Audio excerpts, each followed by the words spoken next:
kalamai na tsara kalaman soyayya muhimmai ke zana faɗawa na. Ya kamata ki duba da idan rahama, yayin da zuciya ta makance idanuwa daina gani suke. Ya kamata ki sani cewa shigar so cikin zuciya tamkar shigar iska ne, baya shawara da kai a lokacin da zai shiga. Saboda haka ki duba kuma ki tausaya mu. Ta yaya zan tausaya maka? Zuciya tana son daidai da ita ne. Tunda kake furta min kana so na ban taɓa jin ɗigon son ka a cikin raina ba.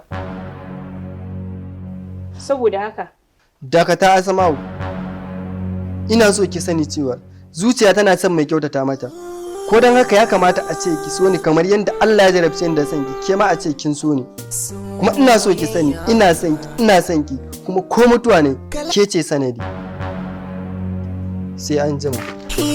Gani na kan soyayya ni da ke mun dace, kalarki har ma da su fake kyakkyawa ce, guda an tare ribin mata kin zarce.